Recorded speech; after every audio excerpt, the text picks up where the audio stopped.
এখন আমরা পড়বো কর্মমুখী রসায়ন, ঠিক আছে? এই অধ্যায়টা কিন্তু তোমরা তেমন একটা পড়ো না, ঠিক আছে? কিন্তু এই অধ্যায় থেকে কিছু ইম্পর্টেন্ট টপিক আছে যেখান থেকে প্রশ্ন আসতে পারে এবং আসেও, ঠিক আছে? ওই টপিকগুলো আমরা দেখবো এখন, ঠিক আছে? আচ্ছা, কর্মমুখী রসায়ন নেক্সট পেজে, এই পেজে তত এত ইম্পর্টেন্ট কিছু নাই। আচ্ছা, এটা একটু দেখে রাখতে পারো।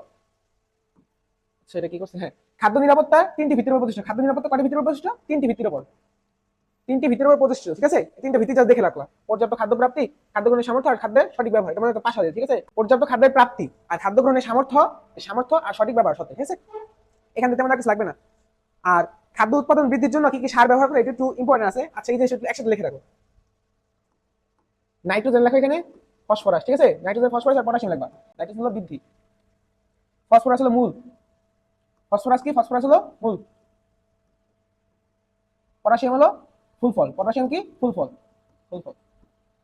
এটা কি? নাইট্রোজেন যুক্ত সার উদ্ভিদের বৃদ্ধির জন্য গুরুত্বপূর্ণ, আর ফসফরাস যুক্ত সার উদ্ভিদের মূলের বৃদ্ধির জন্য গুরুত্বপূর্ণ, আর পটাশিয়াম যুক্ত সার উদ্ভিদের ফুল ও ফলের বৃদ্ধির জন্য গুরুত্বপূর্ণ, ঠিক আছে? আর এগুলো যেসব দেখলাম, নাইট্রোজেন যুক্ত সারটা কি? ইউরিয়া, ঠিক আছে? নাইট্রোজেন যুক্ত সারটা কি? ইউরিয়া। ইউরিয়া, নাইট্রোজেন যুক্ত সার হলো ইউরিয়া। তারপর ফসফরাস যুক্ত সার কি? Triple super phosphate. তারপর যে ডায়ামিনিয়াম ফসফেট, এগুলা নামগুলো জাস্ট দেখো, ঠিক আছে? আরেকটা জিনিস মনে রেখো এখান থেকে, ইউরিয়ার মধ্যে নাইট্রোজেন থাকে 46%, ঠিক আছে? নাইট্রোজেন থাকে 46%। এটা তোমাদের কেমিস্ট্রি সেকেন্ড পার্টে আছে, ঠিক আছে? নাইট্রোজেন থাকে 46%, এটা মনে রেখো একটু। তারপর পটাশিয়াম যুক্ত সার, সেগুলো হলো মিউরেট অফ পটাশ, তারপর পটাশিয়াম নাইট্রেট, এগুলো, ঠিক আছে? আর এই যেগুলো বললাম, উদ্ভিদের ফুল ফল বৃদ্ধিতে ধারণে সহায়ক করে, মানে এই যে এটা যেটা বললাম, উপরে যেটা লেখা দিলাম, ঠিক আছে? কোথায় লিখলাম? এই যেখানে নাইট্রোজেন বৃদ্ধি, নাইট্রোজেন উদ্ভিদের বৃদ্ধির জন্য, ফসফরাস উদ্ভিদের মূলের বৃদ্ধির জন্য, আর পটাশিয়াম উদ্ভিদের ফুল ও ফলের বৃদ্ধির জন্য, ঠিক আছে? আচ্ছা, নেক্সট আসি আমরা, তো লাগবে না এখান থেকে। আচ্ছা, খাদ্য নষ্ট হওয়ার কারণ, ঠিক আছে? জীবাণু, তারপর এনজাইম, এগুলো কি আমাদের খাদ্য নষ্ট হতে পারে, এগুলো জাস্ট একটা রিডিং দিও, ঠিক আছে? জীবাণু, এনজাইম, ধাতব আয়নের প্রভাব ইত্যাদি কারণে, ঠিক আছে? আর খাদ্য প্রিজারভেটিভস, এটাকে আমরা দুই ভাগে ভাগ করতে পারি, একটা প্রাকৃতিক খাদ্য প্রিজারভেটিভস আর হলো কৃত্রিম খাদ্য প্রিজারভেটিভস। এর থেকে উদাহরণ আমার দরকার আছে। প্রাকৃতিক খাদ্য প্রিজারভেটিভস কোনগুলা, কৃত্রিম খাদ্য প্রিজারভেটিভস কোনগুলা? কৃত্রিম খাদ্য প্রিজারভেটিভস থেকে অনেকগুলো টপিক আছে, আচ্ছা পড়বো এটা। আর পানি সক্রিয়তা, ঠিক আছে? পানি সক্রিয়তা কি? পানি সক্রিয়তা হলো পরিবেশে পানির পরিমাণ আর খাদ্যে পানির পরিমাণ, ঠিক আছে? এটার অনুপাতটা হলো পানি সক্রিয়তা। কি বললাম? পরিবেশে পানির পরিমাণ আর হলো খাদ্যে পানির পরিমাণ, ঠিক আছে? এখন ব্যাকটেরিয়ার জন্য, ব্যাকটেরিয়া বৃদ্ধির জন্য মানে পানি সক্রিয়তা AW, এটা কত হতে হয়? তারপর ছত্রাকের জন্য কত হতে হয়? মানে এগুলো ক্লাসে, এগুলো মনে রাখতে হবে, ঠিক আছে? কিন্তু একসাথে লিখে রাখবা। AW ব্যাকটেরিয়ার জন্য 0.90, ঠিক আছে? এর মনে রাখো ব্যাকটেরিয়ার জন্য তো ব্যাক টু 90, ব্যাক টু 90, ব্যাকটেরিয়ার জন্য ব্যাক টু 90, এর মনে রাখবা। আবার ছত্রাকের জন্য, ঠিক আছে, ইস্ট বা ছত্রাক, সে শিখে আছে ট, ঠিক আছে? AW গ্রেটার দেন 0.88, মানে ছত্রাকের বৃদ্ধির জন্য AW কত হতে হবে? 0.88। ইস্ট মনে রাখবা, ইস্ট এই টতে 8, 8 শব্দ ট আছে, ঠিক আছে? 8, 8, ঠিক আছে? ইস্ট বা ছত্রাক। এরপর একটা হলো খাদ্য ইয়ের জন্য, সংরক্ষণের জন্য, এটা 0.6, ঠিক আছে? খাদ্যবস্তু কোটাজাতকরণের জন্য AW বা পানি সক্রিয়তার মান, এটা 0.6 থেকে কম হতে হয়, 0.6 থেকে কম হতে হয় পানি সক্রিয়তার মানটা, ঠিক আছে? আচ্ছা, এবার নিচে আসি, এগুলো লাগবে না। ফ্রিজিং বা শীতলীকরণ, ফ্রিজিং বা শীতলীকরণ, এটা মনে রাখো। ফ্রিজিং, ফ্রিজিং এর ফতে 4, ফতে 4। ফ্রিজিং বা শীতলীকরণ ফতে হলো 4, মানে ফ্রিজিং বা শীতলীকরণ এর তাপমাত্রা হলো 0 থেকে 4 ডিগ্রি সেলসিয়াস, 0 থেকে 4 ডিগ্রি সেলসিয়াস, 0 থেকে 4 ডিগ্রি সেলসিয়াস। আর ডিফ্রিজিং এরটা আলাদা একটু মনে রাখো। ডিফ্রিজিং এর ক্ষেত্রে ব্যাকটেরিয়ার তাপমাত্রা হলো -5 ডিগ্রি সেলসিয়াস থেকে -18 ডিগ্রি, আচ্ছা 10 ডিগ্রি বলছো না, -5 ডিগ্রি সেলসিয়াস থেকে -10 ডিগ্রি সেলসিয়াস। আচ্ছা, প্রাকৃতিক ফুড প্রিজারভেটিভ, ঠিক আছে? প্রাকৃতিক ফুড প্রিজারভেটিভ, এটা থেকে একটা লাইন মনে রাখবা, সেটা হলো হলুদ আন্টিরা পচে না, হলুদ আন্টিরা পচে না, হলুদ আন্টিরা পচে না বা পচানা, হলুদ আন্টিরা পচানা, হলুদ আন্টিরা ভালো, ঠিক আছে? হলুদ, হলুদ হলো একটা আন্টিরা দিল অ্যান্টিঅক্সিডেন্ট, হলুদ একটা অ্যান্টিঅক্সিডেন্ট হিসেবে কাজ করে, যেটার কারণে খাদ্যবস্তুগুলো পচে না, ঠিক আছে? হলুদ একটা অ্যান্টিঅক্সিডেন্ট হিসেবে কাজ করে, যেটার কারণে খাদ্যবস্তুগুলো পচে না, ঠিক আছে? এটা একটু মনে রাখো। তারপর এখান থেকে জাস্ট রিডিং দিও, 7 to 8% সোডিয়াম ক্লোরাইড বা এর অধিক দ্রবণ দ্বারা কাঁচা আম ইত্যাদি সংরক্ষণ করা হয়। আর এই পচনশীল খাদ্যবস্তু খাদ্য লবণ দ্বারা যদি সংরক্ষণ করে, সেটাকে আমরা বলতেছি কিউরিং, ঠিক আছে? সেটাকে আমরা বলতেছি কিউরিং। আচ্ছা, আচার তৈরি, আচার তৈরি হলো ব্যাকটেরিয়া তরল পদার্থ, যেমন হলো ভিনেগার ইত্যাদি দ্বারা আমলকি ইত্যাদি সিদ্ধ করা কাঁচা ফল, সিদ্ধ করা ফল বা ফলমূল ইত্যাদি সংরক্ষণ করার প্রক্রিয়াকে আমরা বলতেছি আচার তৈরি, ঠিক আছে? আচার তৈরি, আচার তৈরি বা পিকলিং, আচার তৈরি বা পিকলিং, এগুলো এখান থেকে আছে। এরপর এগুলা, এটা হলো মোস্ট, এটা হলো 3টা স্টেপ, ঠিক আছে? এটা অনেক ইম্পর্টেন্ট টপিক, এটা থেকে এটা না পারে যাও না। সেটা কি? রাসায়নিক ফুড প্রিজারভেটিভস বা খাদ্য সংরক্ষক। এখন রাসায়নিক ফুড প্রিজারভেটিভস, ঠিক আছে, এটাকে 3টা ভাগে ভাগ করা হয়েছে। একটা হলো অ্যান্টি মাইক্রোবিয়াল এজেন্ট, একটা হলো অ্যান্টি অক্সিডেন্ট এজেন্ট, আর একটা হলো কিলেটিক এজেন্ট। কি বললাম? অ্যান্টি মাইক্রোবিয়াল, অ্যান্টি অক্সিডেন্ট আর কিলেটিক এজেন্ট, ঠিক আছে? এখন এই 3টার কোনটার কি উদাহরণ, ঠিক আছে? ওইগুলো ইম্পর্টেন্ট। অ্যান্টি মাইক্রোবিয়াল ক্ষেত্রে মনে রাখবা, যেটা শেষে ট আছে, অ্যান্টি মাইক্রোবিয়াল ক্ষেত্রে কি মনে রাখবা? শব্দের শেষে যেটা ট আছে, ট বা সালফার ডাইঅক্সাইড, ট বা সালফার ডাইঅক্সাইড, ট বা সালফার ডাইঅক্সাইড, ওইটাই অ্যান্টি মাইক্রোবিয়াল এজেন্ট। ট বা সালফার ডাইঅক্সাইড, ট, এই যে ট দেখো, শব্দের শেষে যদি ট থাকে, ট, এই যে ট, ট, আর নিচে একটা দেখবে সালফার ডাইঅক্সাইড, ঠিক আছে, সালফার ডাইঅক্সাইড, সালফাইড, সালফাইডের শেষে ট আছে, শব্দের শেষে ট থাকলে এটা কি অ্যান্টি মাইক্রোবায়াল এজেন্ট। এটার মধ্যে একটা ব্যতিক্রম আছে, সেটা হলো প্রোপাইল গ্যালেট, ঠিক আছে, propyl gallate, propyl gallate, propyl gallate, propyl gallate, propyl gallate, propyl gallate, ঠিক আছে, প্রোপাইল গ্যালেট, এটা শেষে ট আছে, কিন্তু এটা হলো anti oxidant agent, anti oxidant agent. কি বললাম, অ্যান্টি মাইক্রোবায়াল এজেন্ট কিভাবে বুঝবা, শব্দের শেষে ট বা সালফার ডাইঅক্সাইড থাকলে অ্যান্টি মাইক্রোবায়াল এজেন্ট। আর প্রোপাইল গ্যালাইড এটা শেষে ট আছে, কিন্তু এটা অ্যান্টি অক্সিডেন্ট এজেন্ট, ঠিক আছে, এটা আলাদা করে মনে রাখবা। প্রোপাইল গ্যালাইড এটা হলো অ্যান্টি অক্সিডেন্ট এজেন্ট, ঠিক আছে। নিচে আসি আমরা, এগুলো মনে রাখবো। সাইট্রিক অ্যাসিড এটা পিএইচ এর মান 3.14, সাইট্রিক অ্যাসিড মানে কি সি বলতে পারি, ঠিক আছে। সি কয় নাম্বার শব্দ, 3 নাম্বার শব্দ ইংলিশের এবিসি, 3.14 মনে রাখো। আচ্ছা, সোডিয়াম বেনজয়েড ও বেনজয়িক অ্যাসিড, ঠিক আছে, এটা পিএইচ এর মান হলো 4.2, আর কার্যকারিতা পিএইচ এটা নিচে একটা ছকে আছে, ওখান থেকে বলবা, ঠিক আছে, এখান থেকে বারবার পড়া দরকার নেই। আচ্ছা, এগুলো একটু দেখতে পারো, পার হাইড্রোক্সি বেনজয়িক অ্যাসিড কিছু সংখ্যক এস্টার প্যারাবেন, এস্টার প্যারাবেন নামে পরিচিত। এগুলো কি থাকে, যখন প্যারাবেনটা থাকে ওই প্যারাবেনটা ক্যান্সার সৃষ্টি করতে পারে, মস্তিষ্কের টিউমার, মস্তিষ্কের টিউমার, ঠিক আছে, মস্তিষ্কের টিউমার সৃষ্টি করতে পারে, আবার তোমার ব্রেস্ট ক্যান্সার, ঠিক আছে, ব্রেস্ট ক্যান্সার জড়িত এই প্যারাবেনের উপস্থিতি, প্যারাবেনের উপস্থিতির জন্য ব্রেস্ট ক্যান্সারও হতে পারে, ঠিক আছে। আচ্ছা, নেক্সট আসি, এখান থেকে লাইনটা দেখো, বেনজয়েড লবণের মতো সরবেট লবণের অনুমোদিত ব্যবহারযোগ্য মাত্রা হলো 0.1%, সরবেট লবণের অনুমোদিত ব্যবহারযোগ্য মাত্রা হলো 0.1%, জাস্ট এই লাইনটা দেখো। আর ভিনেগার নিচে আছে, পরে ওটা পরে দেখবো, এখানে দেখা দরকার নেই। এরপর নেক্সট আসি, ঠিক আছে, এগুলো নিচে একটা শকে আছে, ঠিক আছে, শক থেকে পড়ো। আর এখান থেকে এক্সট্রা যেটা লাগবে সেটা হলো, আচ্ছা এখান থেকে যেটা লাগবে, আচ্ছা এই যেটা, সেটা হলো জারণধর্মী লবণ মাংসের প্রোটিনের সাথে বিক্রিয়া করে, প্রোটিনের সাথে বিক্রিয়া করে নাইট্রাস অ্যামিন সৃষ্টি করে, সেটা কি সৃষ্টি করে, নাইট্রাস অ্যামিন, আর এটা ক্যান্সার সৃষ্টি করতে পারে। এই লাইনটা, এই লাইনটা একটু পরে এখান থেকে, ঠিক আছে, এখান থেকে কিছু লাগবে না। এরপর আমরা অ্যান্টিঅক্সিডেন্ট, শেষে একটা ছক আছে, ঠিক আছে, ওখানে anti microbial, antioxidant, chelating agent সবগুলো একসাথে দেওয়া আছে, ওখান থেকে পড়বে এগুলো, এখানে যেগুলো লাগতেছে ওগুলো আমি দেখাই দিতেছি। অ্যান্টিঅক্সিডেন্ট কি, চর্বি বা লিপিড এগুলোর সাথে যখন অক্সিজেন বিক্রিয়া করে তখন খাদ্যটার পচন সৃষ্টি করে, ঠিক আছে। এখন এই পচনটা রোধ করার জন্য আমরা অ্যান্টিঅক্সিডেন্ট এজেন্ট ব্যবহার করি, ঠিক আছে, অ্যান্টিঅক্সিডেন্ট এজেন্ট ব্যবহার করি। এখন অ্যান্টিঅক্সিডেন্ট কয়েকটা প্রকার ভেদ আছে, যেমন হলো কি, মুক্তমূলক সৃষ্টিকারী অ্যান্টিঅক্সিডেন্ট, তারপর আছে অক্সিজেন শোষণকারী অ্যান্টিঅক্সিডেন্ট, ঠিক আছে। মুক্তমূলক সৃষ্টিকারী, এর মধ্যে বিউটাইলেট শব্দ আছে, কি শব্দ আছে, বিউটাইলেট, বিউটাইলেট দেখো, বিউটাইলেট, বিউটাইল, তারপর বিউটাইলেট, একটা হলো প্রোপাইল গ্যাস আছে, সেটা কি, প্রোপাইল গ্যাস, বিউটাইলেট শব্দ আছে, মুক্তমূলক শোষণকারী বিউটাইলেট, বিউটাইলেট, বিউটাইলেট, ঠিক আছে। আর অক্সিজেন শোষণকারী, অক্সিজেন শোষণকারী অ্যান্টিঅক্সিডেন্ট, সেটা হলো এসি, মনে রাখবা, এসি, এসি দা মনে রাখবা, এসিই, অক্সিজেন শোষণকারী antioxidant, vitamin C, vitamin E, ঠিক আছে। আচ্ছা, এরপর আসি প্রাকৃতিক অ্যান্টিঅক্সিডেন্ট, ঠিক আছে, অ্যান্টিঅক্সিডেন্ট দুই প্রকার, একটা প্রাকৃতিক আর অনুমোদিত কৃত্রিম, ঠিক আছে।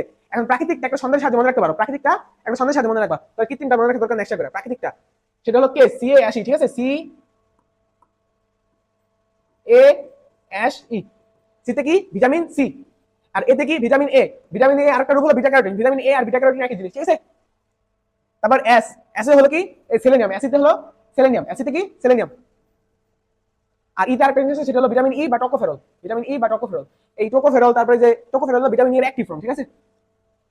আচ্ছা, অর্থাৎ সেলেনিয়াম, কিলেটিং এজেন্ট। আচ্ছা, কিলেটিং এজেন্টের ক্ষেত্রে এর মনে রাখবো ইডিটিএ, ঠিক আছে, কিলেটিং এজেন্ট এর মনে রাখবো, শুধু কিলেটিং এজেন্টটা ইডিটিএ, এখান থেকে আর কিছু লাগবে না। কিলেটিং এজেন্ট সবচেয়ে বেশি ব্যবহৃত কিলেটিং এজেন্ট হলো ইডিটিএ, সবচেয়ে বেশি ব্যবহৃত কিলেটিং এজেন্ট হলো ইডিটিএ, ইথিলিন ডাইমিন টেট্রাসিলেট। এখন আমি যে ছকটার কথা বারবার বলতেছিলাম, এই ছকটা, সোডিয়াম বেনজয়েড, তারপর সোডিয়াম সরবেট, এটা প্রোপানয়েড সমূহ, তারপর সাইট্রিক অ্যাসিড, ঠিক আছে, এগুলোর অনুমোদিত মাত্রা দেওয়া আছে, অনুমোদিত মাত্রা দেখো 200 বিপিএম, 200 বিপিএম, অনেকগুলো 200 বিপিএম আছে, ঠিক আছে, 200 বিপিএম, দেখেন 200 বিপিএম, এর জন্য একটা ইমান রাখবা, নিউমোনিক, নিউমোনিক তো না, জাস্ট দুটো শব্দ, একটা হলো এমবিএস, এমবিএস, এমবিএস 200 বিপিএম, অনুমোদিত মাত্রা MBS 200 BPM, MBS 200 BPM. M A কি, এম এ হলো মাইক্রোবায়াল এজেন্ট, ঠিক আছে, মাইক্রোবায়াল এজেন্ট, এম এ হলো মাইক্রোবায়াল এজেন্ট। আর দেখো অ্যাশে কতগুলো হয়, অ্যাশে সোডিয়াম বেনজয়েড, ঠিক আছে, সোডিয়াম বেনজয়েড, সোডিয়াম বেনজয়েড, তারপর সোডিয়াম সরবেট, ঠিক আছে, তারপর সাইট্রিক অ্যাসিড, এগুলো হলো 200, সাইট্রিক অ্যাসিড, অ্যাশে সাইট্রিক অ্যাসিড, সাইট্রিক অ্যাসিড, এগুলো হলো 200। আর এটার জন্য মনে রাখা দরকার নেই, বিউটাইলেটেড হাইড্রোক্সি টলুইন, ঠিক আছে, এটাও 200 হয়, বিউটাইলেটেড হাইড্রোক্সি টলুইন, এটা অ্যান্টিঅক্সিডেন্ট, এটার জন্য আলাদা আছে, ঠিক আছে। এখন এগুলো করি আমরা, সোডিয়াম বেনজয়েডের কত দেখলাম, অনুমোদিত মাত্রা 200 বিপিএম, তারপর সোডিয়াম সরবেট, এর অনুমোদিত মাত্রা কত, 200 বিপিএম। আরেকটা জিনিস দেখো, acetic acid, acidic acid, acidic অ্যাসিডটা কি, অ্যাসিডিক অ্যাসিড আর ভিনেগারের ক্ষেত্রে একটা পড়ছে না 6% 10%, 6 থেকে 10% ইথানলিক অ্যাসিডের জলীয় দ্রবণকে আমরা কি বলতেছি ভিনেগার, 6 থেকে 10% ইথানলিক অ্যাসিডের জলীয় দ্রবণকে আমরা বলতেছি ভিনেগার, ঠিক আছে? ওই 6 থেকে 10% এভাবে মনে রাখবা, 6 থেকে 10%। তো অ্যাসিডিক অ্যাসিডের অনুমতি মাত্রা কত? 6 থেকে 10%। আবার আসো প্রোপানয়েড, ঠিক আছে? প্রোপ জৈব যৌগের ক্ষেত্রে পড়ছো না মিথ, ইথ, প্রোপ। মিথ মানে কি 1, ইথ মানে কি 2, প্রোপ মানে কি 3, তারপর বিউট মানে কি 4, ঠিক আছে? এমনই প্রোপ মানে হলো 3, 3 মানে 0.3, ঠিক আছে? 3 মানে 0.3, এই যে এখানে 0.3, 3 মানে 0.3। আর সোডিয়াম নাইট্রেট, সোডিয়াম নাইট্রাস, ঠিক আছে? এগুলো হলো 120 মিলি মনে রাখো। আর এখান থেকে যেটা important, sodium nitrate, sodium nitrous, ঠিক আছে? এটা হলো সামুদ্রিক মাছ, সেটা কি সামুদ্রিক মাছ ও মাংস সংরক্ষণে, সামুদ্রিক মাছ ও মাংস সংরক্ষণে কোনো ব্যবহার করা হয় সোডিয়াম নাইট্রেট বা সোডিয়াম নাইট্রাস, ঠিক আছে? আর গেল এখান থেকে ব্যবহারগুলো যদি দেখো, সোডিয়াম বেনজোয়েট কি কাজে ব্যবহার করা হয়? সোডিয়াম সরবেট, ঠিক আছে? সোডিয়াম সরবেট মানে বিয়ের সাথে যেগুলো খাও, দই, মিষ্টি, পনির, এগুলা, ইস্ট, মোর্স, ঠিক আছে? তারপরে অ্যাসিডিক অ্যাসিড, অ্যাসিডিক অ্যাসিড খেতে একটা জিনিস মনে রাখো, সেটা সস, ঠিক আছে? সস, অ্যাসিডিক অ্যাসিড সস, এই যে সস খাও, টমেটো কেচাপ, ঠিক আছে? ওগুলো কি ব্যবহার করে? অ্যাসিডিক অ্যাসিড বা ভিনেগার, অ্যাসিডিক অ্যাসিড বা ভিনেগার। আর এটা তো বললাম সামুদ্রিক মাছ ও মাংস সংরক্ষণে। আর দেখো এটা বিটালের হাইড্রোক্সি অ্যানিসল আর টারশিয়ারি বিটালের হাইড্রোক্সি কুইনন, এটার মানটা কত? অনুমতি মাত্রা 100 ppm, আর উপরেটা হলো শুধু 200 ppm, ঠিক আছে? আচ্ছা নেক্সট চলে যাই, এটা এখান থেকে লাগবে না। এখান থেকে যেটা ইম্পর্টেন্ট সেটা সরবিটলটা, ঠিক আছে? সরবিটলটা, সরবিটল, সরবিটল, সরবিটলটা ইম্পর্টেন্ট। সরবিটলকে ডায়াবেটিস চকলেট বলা হয়, ডায়াবেটিস চকলেট, এই যেটা এটা ইম্পর্টেন্ট, ডায়াবেটিস চকলেট। সরবিটলকে কি বলা হয়? Diabetes chocolate, diabetic chocolate. এটা শিশুর দাঁতে ক্ষয়রোধ করে ইত্যাদি ইত্যাদি। আর এটাই দেখে দেখো E420, এটা প্রকাশ করে সরবিটল, সরবিটলটা ইম্পর্টেন্ট এখান থেকে, ঠিক আছে? সরবিটলটা এখান থেকে ইম্পর্টেন্ট। এই সরবিটলের কথা দেখো জৈব যৌগ আছে, ঠিক আছে? অ্যালকোহল টপিকে দেখো আছে সরবিটলটা। আচ্ছা কোটাজাতকরণ, কোটাজাতকরণ থেকে বিশেষ লাগবে না। কোটাজাতকরণটা কি? একটা ধরো বাজার থেকে ফলমূল কিনলাম না, ঠিক আছে? ফলমূলটাকে কোটাজাতকরণ করবা, ওটার জন্য কি করা হয়? ফলমূলটাকে ধোয়া হয়, এরপর ওটাকে সিদ্ধ করা হয়, সিদ্ধ করার পর যখন পাত্রে ভরা হয় উপরে থেকে তখন বায়ুটা বের করে নেওয়া হয়, পাত্রে ভরার পর বায়ুটা বের করে নেওয়া হয়, এরপর আবার তাপ দেওয়া হয়, এরপর কোটাজাতকরণ করে বাজারে প্যাকেজিং করা হয়। এটাই কোটাজাতকরণের মূলনীতি, ঠিক আছে? এক লাইনে বলে দিলাম, মানে এই এত রিডিং এ যা কিছু লাগছে এই কথাগুলোই লাগছে, ঠিক আছে? এই যে কাঁচামাল সংগ্রহ হয়, এটা এটা পড়ার দরকার নেই আর, ঠিক আছে? আচ্ছা এখান থেকে কিছু দরকার নাই। ক্যানিং তরল, ঠিক আছে? এটা ইম্পর্টেন্ট, ক্যানিং তরল, ক্যানিং তরলটা ইম্পর্টেন্ট, ঠিক আছে? ক্যানিং তরল, ক্যানিং তরল রূপে 30 to 40% চিনি দ্রবণ, ক্যানিং তরল রূপে 30 to 40% চিনি দ্রবণ। এটা হলো শাকসবজির ক্ষেত্রে, শাকসবজির ক্ষেত্রে ক্যানিং তরল রূপে 30 to 40% চিনি দ্রবণ, ঠিক আছে? আর মাছ মাংসের ক্ষেত্রে 7 to 15% সোডিয়াম ক্লোরাইড দ্রবণ। কিন্তু যখন মাছ মাংস টপিকে পড়তে যাবা তখন ওখানে দেখবা ক্যানিং তরল রূপে লাগছে মাছ মাংসের ক্ষেত্রে, ঠিক আছে? মাছ মাংসের ক্ষেত্রে ক্যানিং তরল রূপে 2% চিনি আর 2% চিনি আর 2% সোডিয়াম ক্লোরাইড, ঠিক আছে? দুটো একসাথে থাকবে না, যে কোনো একটা থাকবে। এরকম দেখো মাছ মাংসের ক্ষেত্রে 7 to 15% সোডিয়াম ক্লোরাইড অথবা 2% চিনি ও প্লাস 2% সোডিয়াম ক্লোরাইড ব্যবহার করা হয়, ঠিক আছে? মাছ মাংসের ক্ষেত্রে ক্যানিং তরল হিসেবে। আর হলো শাকসবজির ক্ষেত্রে, ঠিক আছে? শাকসবজির ক্ষেত্রে ক্যানিং তরল হিসেবে 30 থেকে 40% চিনির দ্রবণ, ঠিক আছে? এরপর আসি এক্সজস্টিং বা সিলিং, ঠিক আছে? এক্সজস্টিং বা সিলিংটা কি? ওই বায়ুটা বের করে দেওয়া হয়, ওটাই। এখন এটা বের করে দেওয়ার দুটা পদ্ধতিতে, একটা হলো তোমার পানি স্ফুটন বাদ পদ্ধতি, আর হলো চাপ পরিবর্তন পদ্ধতি, ঠিক আছে? এদিকে হবে। আর রিটর্টিং বা নির্বিষ্করণ, এটা কিন্তু তাপমাত্রা এগুলো দেখতে পারো, ঠিক আছে? তাপমাত্রাগুলো প্রত্যেকটা ক্ষেত্রে তাপমাত্রা দেখে রাখো, ঠিক আছে? একবার জাস্ট রিডিং দিও। এখানে পুরো ছিল। আচ্ছা নিচে যাই আমরা, এখানে নাই, এই যে পাইছি। এক্সজস্টিং এর ক্ষেত্রে প্রেসার কেন্দ্র রাখে, ঠিক আছে? এই যে এক্সজস্টিং এর ক্ষেত্রে প্রেসার কেন্দ্র রাখে 120 ডিগ্রি ফারেনহাইট বা 212 ডিগ্রি, এটা পড়া দরকার নেই। 82 থেকে 100 ডিগ্রি সেলসিয়াস, ঠিক আছে? 82 থেকে 100 ডিগ্রি সেলসিয়াস তাপমাত্রা, 82 থেকে 100 ডিগ্রি সেলসিয়াস তাপমাত্রা, এটা হলো এক্সজস্টিং এর ক্ষেত্রে, ঠিক আছে? এক্সজস্টিং, এক্সজস্টিং জিনিসটা কি? বায়ু দূর করা হয়, বায়ু দূরীকরণ, ঠিক আছে? এরপর শেষে কোটা এটাকে শীতল করা হয়, শেষ।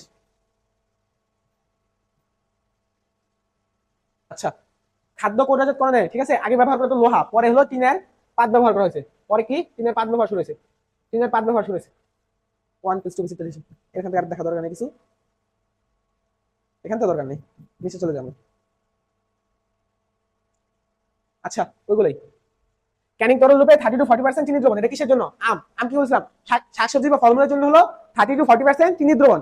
আর যখন মাছ মাংস আসবে তখন হলো 2% চিনি দ্রবণ আর 2% সোডিয়াম ক্লোরাইড, ঠিক আছে?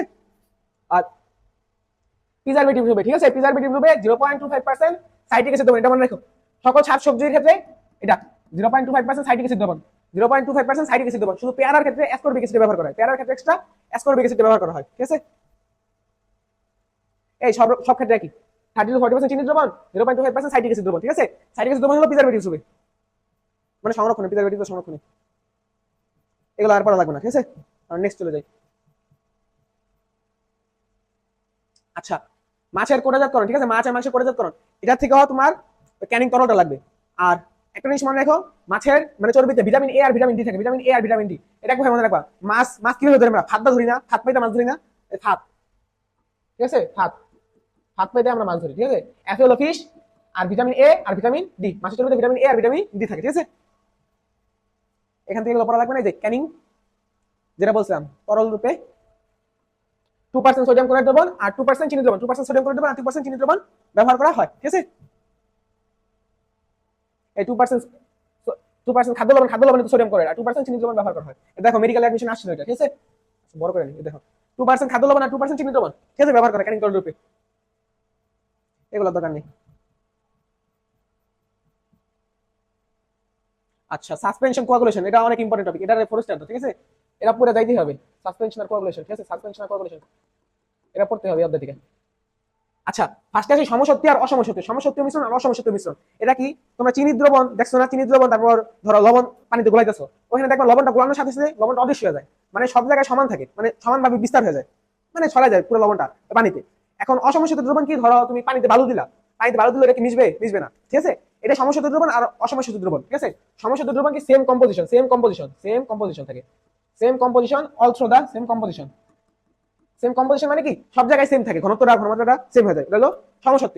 আর অসমসত্য যেমন বালি ও পানি, তারপর যেটা বললাম অ্যালুমিনিয়াম হাইড্রোক্সাইড, এগুলো সমসত্য নিয়ে আমাদের বেশি কথা নেই, আমাদের কথা হলো অসমসত্য নিয়ে মেনলি, ঠিক আছে, অসমসত্য নিয়ে। এখন অসমসত্য মিশ্রণকে আমরা তিন ভাগে ভাগ করছি, একটা হলো কলয়েড, সাসপেনশন আর হলো অদক্ষেপ। কলয়েড, সাসপেনশন আর অদক্ষেপ, তিনটা সংখ্যা দিয়েছি, তিনটা সংখ্যা মনে রাখবা, তাহলে আকৃতির আর মনে রাখার দরকার নেই।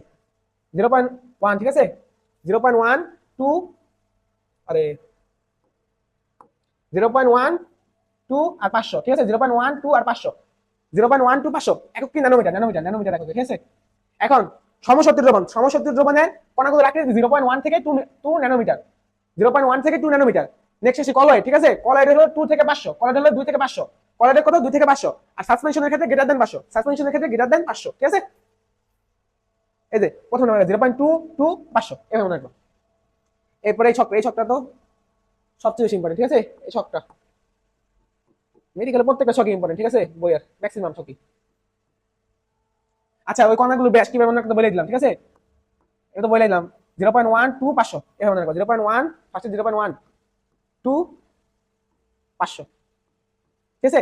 0.1 আর 0.2, ঠিক আছে, 0.1 0.2 সমসত্য দ্রবণের ক্ষেত্রে 0.1 থেকে 0.2। তারপর আসি কলয়েডের ক্ষেত্রে 2 থেকে 500, তারপর সাসপেনশনের ক্ষেত্রে গ্রেটার দেন 500, ঠিক আছে। আচ্ছা, এখন মনে রাখবা কয়েকটা জিনিস বলতেছি। ব্রাউনীয় গতি, টিন্ডাল প্রভাব, ব্রাউনীয় গতি, টিন্ডাল প্রভাব, এটা শুধু কলয়েডের ক্ষেত্রে আছে। ব্রাউনীয় গতি, টিন্ডাল প্রভাব, এটা শুধু কার ক্ষেত্রে আছে? কলয়েডের প্রভাবে। ব্রাউনীয় গতি, টিন্ডাল প্রভাব, এটা শুধু কলয়েডের ক্ষেত্রে আছে, আর বাকি দুটোর ক্ষেত্রে নাই। ব্রাউনীয় গতি আর টিন্ডাল প্রভাব, ব্রাউনীয় গতি আর টিন্ডাল প্রভাব, ব্রাউনীয় গতি আর টিন্ডাল প্রভাব, এটা শুধু কলয়েডের ক্ষেত্রে আছে, ঠিক আছে। টিন্ডাল প্রভাব এটা শুধু কলয়েডের ক্ষেত্রে আছে, বাকি দুটোর ক্ষেত্রে নাই, বাকি দুটোর ক্ষেত্রে নাই। ব্রাউনীয় গতি না টিন্ডাল প্রভাব নাই। আর এটা হলো সুস্থিত মিশ্রণ, ঠিক আছে, প্রথম যেটা সুস্থিত মিশ্রণ, বাকিটা লস নাই। আর এখান থেকে নেক্সট যেটা ইম্পর্টেন্ট সেটা হলো উদাহরণগুলো, মানে সমসত্য দ্রবণের উদাহরণ কি, তারপর কলয়েডের সাসপেনশনের উদাহরণগুলো কি কি, ঠিক আছে। সমসত্য উদাহরণ তো প্রথমেই বললাম, সোডিয়াম ক্লোরাইড মানে লবণ গুলাইতেছো, আবার চিনি গুলাইতেছো, ওই সোডিয়াম ক্লোরাইড দ্রবণ আর হলো গ্লুকোজ দ্রবণ, সোডিয়াম ক্লোরাইড দ্রবণ আর হলো গ্লুকোজ দ্রবণ, সোডিয়াম ক্লোরাইড দ্রবণ আর হলো গ্লুকোজ দ্রবণ। আর এটা হলো দুধ, butter, milk, milk of magnesium, মানে যেগুলো ভাসে, দেখো দুধের মধ্যে সর ভাসে, তারপর বাটারের মধ্যে অ্যাকচুয়ালি চর্বিজাত পদার্থ পানি ভাসে, ঠিক আছে, আর মিল্ক অফ ম্যাগনেসিয়া এগুলো। আর সাসপেনশন, সাসপেনশন মানে যেগুলো সাসপেনশন পড়ে, মানে অদক্ষেপ পড়ে যায়, ঠিক আছে, ওগুলোর মধ্যে কি আছে? রক্ত, কলেরা, ভ্যাকসিন, পানিতে কাদার মিশ্রণ, এগুলো। এর মধ্যে রক্তটা বেশি, সবচেয়ে বেশি ইম্পর্টেন্ট, রক্তটা অনেক, ঠিক আছে। রক্তটা কিসের উদাহরণ? সাসপেনশন। রক্তটা কিসের উদাহরণ? সাসপেনশন। রক্তের মধ্যে কি আছে? রক্তকণিকা আছে না, ওগুলো নিচে পড়ে না যখন সেন্ট্রিফিউজ করা হয়, দেখছি, মানে ওটা জানোই, সাসপেনশন। আরেকটা জিনিস সেটা হলো এই দ্রবণ, যখন আমি চিনি দ্রবণ বা লবণের দ্রবণ গুলাই, ঠিক আছে, তখন কি তুমি চিনি বা ওই লবণটা দেখতে পারো? দেখতে পারো না। অর্থাৎ সমসত্ব যে দ্রবণগুলা, ওগুলা থাকে অদৃশ্য, ঠিক আছে, ওগুলা দৃশ্যমান মাধ্যমটা অদৃশ্য থাকে, ঠিক আছে, এটা হলো অদৃশ্য থাকে। আর কলয়েডটা আমরা আলট্রা মাইক্রোস্কোপে দেখতে পারি, আর এটা সাধারণ মাইক্রোস্কোপে দেখা যায়, ঠিক আছে, সাধারণ মাইক্রোস্কোপ বা খালি চোখে দেখা যায়, এটা দেখো।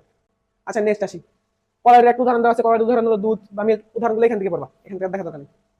এই যে এখানে সব উদাহরণগুলো একসাথে দেওয়া আছে। এখান থেকে আবার বলতেছি রক্ত আর কলেরা ইম্পর্টেন্ট বেশি, ঠিক আছে, রক্ত আর কলেরা, আর কিছু বলে না, রক্ত আর কলেরা সাসপেনশন উদাহরণ। এখন এখানে আছে দুধ, বাটার আর মিল্ক অফ ম্যাগনেসিয়াম, ঠিক আছে।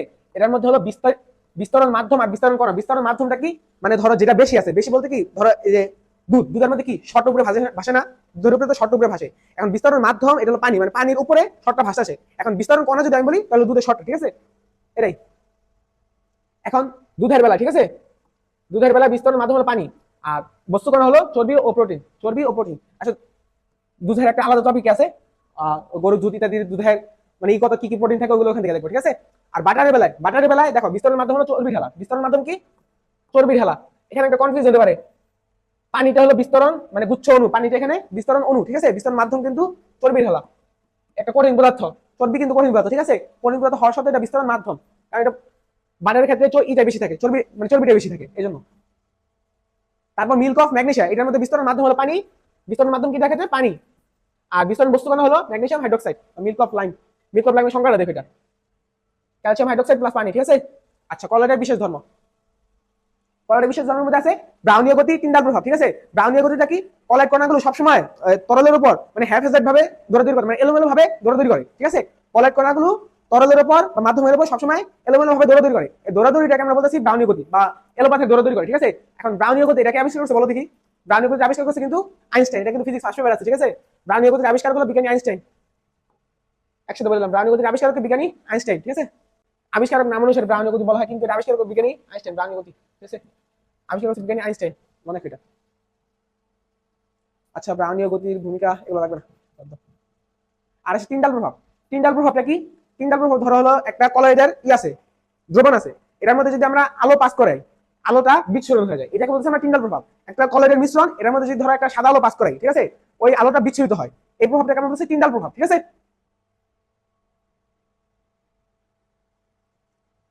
এখান থেকে এই লাইনটা পড়তে পারো, ঠিক আছে, এই লাইনটা দেখো, টিন্ডাল প্রভাবের ভিত্তি করে সর্বপ্রথম বিজ্ঞানী জিগমন্ডি আলট্রা মাইক্রোস্কোপ আবিষ্কার করেন, এই লাইনটা দেখো, টিন্ডাল প্রভাবের ভিত্তি করে সর্বপ্রথম বিজ্ঞানী জিগমন্ডি আলট্রা মাইক্রোস্কোপ আবিষ্কার করেন, ঠিক আছে। আর কোনার ব্যাস এগুলো তো উপরে থেকে পড়ছো, একটা জিনিস খেয়াল রেখে, এটা কিন্তু ব্যাস, ঠিক আছে, ব্যাস গোলাই আবার। এখন কলয়েড প্রস্তুতি প্রণালী, ঠিক আছে। এখন দ্রাবক আকর্ষীয় কলয়েড আছে, দ্রাবক বিকর্ষী কলয়েড আছে, ঠিক আছে। আচ্ছা দ্রাবক বিকর্ষী কলয়েড, ঠিক আছে, দ্রাবক বিকর্ষী কলয়েড বা সল, এটা প্রস্তুত করা দুই ভাবে, একটা হলো বিভাজন পদ্ধতি আর একটা হলো ঘনীভবন পদ্ধতি, বিভাজন পদ্ধতি আর একটা ঘনীভবন পদ্ধতি। দ্রাবক বিকর্ষী কলয়েড, ঠিক আছে,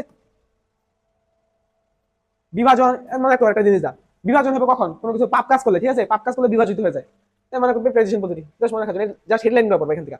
পেপটাইজেশন পদ্ধতি এর মধ্যে কি তৈরি করা হয়,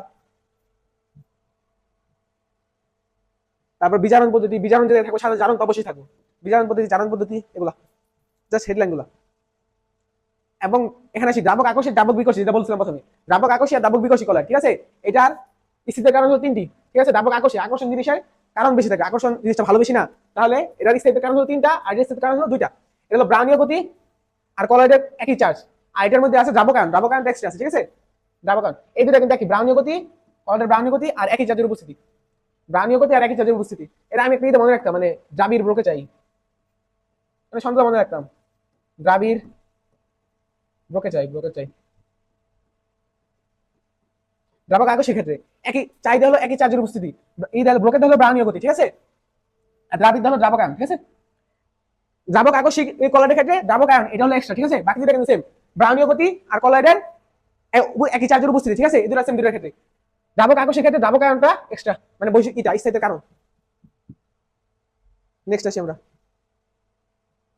আচ্ছা এটা তো ইম্পর্টেন্টই, এটা আরেকটা জিনিস আছে বললি, আচ্ছা এটা নিচে আছে নাকি, আচ্ছা না, নেক্সট টপিক এটাই, কলয়েডের শ্রেণী, ঠিক আছে, এটা অনেক অনেক ইম্পর্টেন্ট, কলয়েডের শ্রেণী, কলয়েডের শ্রেণীটা অনেক অনেক ইম্পর্টেন্ট। বিস্তারিত বস্তু কণাটা ইম্পর্টেন্ট, বিস্তারিত মাধ্যমটা ইম্পর্টেন্ট, ঠিক আছে, আর উদাহরণগুলো তো আরো বেশি ইম্পর্টেন্ট।